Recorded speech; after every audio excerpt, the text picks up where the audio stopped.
नमन वो अपनी लाइफ में परेशान था।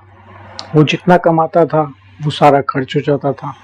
वो अपनी और अपने घर वालों की बेसिक ज़रूरतों को भी पूरा नहीं कर पा रहा था। वो लाइफ में डेली सोचता था कि वो क्या करे कि उसकी इनकम बढ़ जाए, वो क्या करे कि उसके पास भी पैसा आए ताकि वो अपनी ज़रूरतें, अपने घर वालों की ज़रूरतें पूरी कर सके। तो नमन एक नॉर्मल कोडिंग जॉब करता था जहाँ पे उसकी एक नॉर्मल सी सैलरी थी। एक दिन नमन को उसके बॉस ने ऑर्डर दिया कि आप जाइए, आपको एक क्लाइंट की मीटिंग लेनी है। वो मीटिंग में वो आपको एक प्रोजेक्ट देंगे, वो प्रोजेक्ट आपको कंप्लीट करके उनको देना है।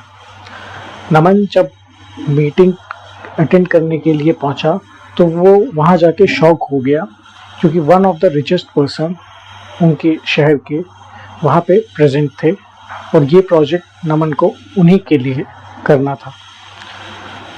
तो मिस्टर राव जो कि one of the richest person and successful businessman थे, उन्होंने नमन को प्रोजेक्ट की डिटेल्स समझवा दी। उन्होंने नमन को 2 दिन की डेडलाइन दी और बोला कि उनको प्रोजेक्ट 2 दिन बाद कंप्लीटेड चाहिए। 2 दिन बाद मिस्टर राव ने पर्सनली नमन को कॉल किया टू अंडरस्टैंड कि उनके प्रोजेक्ट का जो स्टेटस है वो क्या है फ़िलहाल के लिए। नमन ने रिप्लाई किया कि सर प्रोजेक्ट अभी तैयार नहीं है।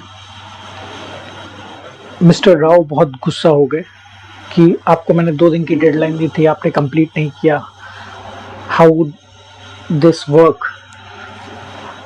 नमन ने समझाते हुए मिस्टर राव को काम डाउन किया, उनसे ये वादा किया कि कल सुबह तक वो प्रोजेक्ट कंप्लीट कर देगा और first thing in the morning project उनके पास वो खुद लेके आएगा। बस बदले में उसको एक हेल्प चाहिए उनकी। उसको ये जानना है कि वो रिच कैसे बने, वो ज़्यादा कैसे कमाए कि उसके पास पैसे की कमी ना हो, उसकी पर्स हमेशा भरी रहे। तो मिस्टर राव हंसते हैं फ़ोन पे और कहते हैं कि तुम बहुत ही चालाक हो, बट ठीक है, मैं ये डील मंजूर करता हूँ।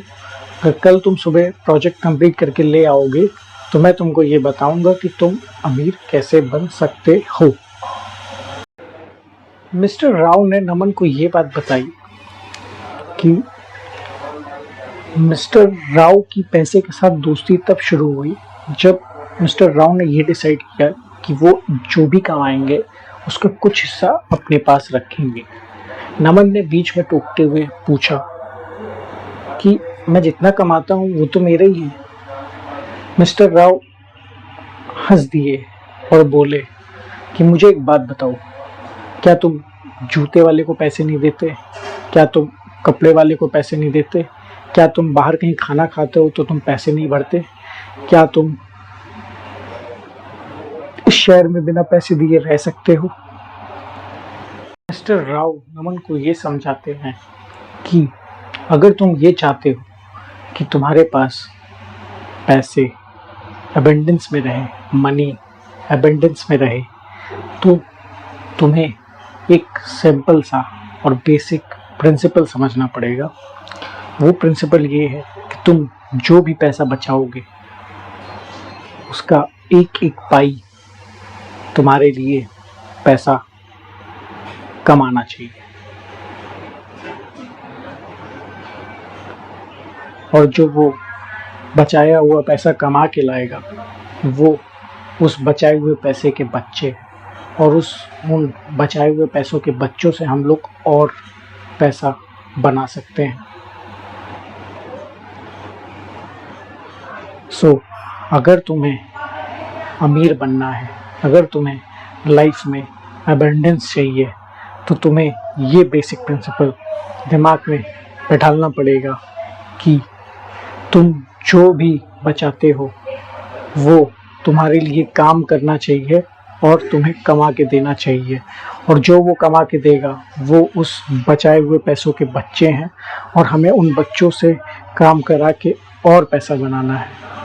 एंड ये सिंपल फंडा अगर आप लाइफ में लगाएंगे तो आपके पास भी पैसे होंगे, आपके पास कभी पैसों की कमी नहीं होगी और आपकी जेब या आपकी पर्स हमेशा भरी हुई रहेगी।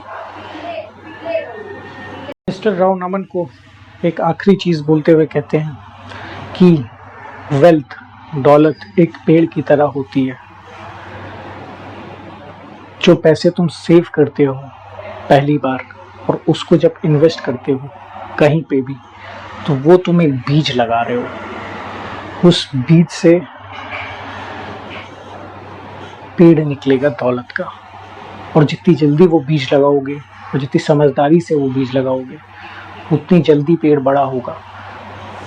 कंडीशन ये है कि तुम्हें उसका प्रॉपर ख्याल रखना पड़ेगा, उस पेड़ का या अदर टर्म्स में उस इन्वेस्टमेंट का ख्याल रखना पड़ेगा, उसमें पानी देता रहना पड़ेगा, नरिश करते रहना पड़ेगा और सेविंग्स लगा के सपोर्ट करना पड़ेगा ताकि वो पेड़ मजबूत हो और आपको जो चाहिए है आपको वो फल फ्रूट तो मिल सके वहाँ से। क्या करना है, जितने भी लोग ये देख रहे हैं, ये एपिसोड खत्म तो हो जाएगा, उसके बाद जाके इनके चैनल को जाके सब्सक्राइब करना है। They are doing an amazing work, क्योंकि सब्सक्रिप्शन में बिल्कुल टाइम नहीं लगता। अगर ये वीडियो यहाँ पे है तो यहाँ कहीं होगा सब्सक्राइब बटन, उसको दबाओ, 1 सेकंड में ही लगेगा। Thank you. सुना ना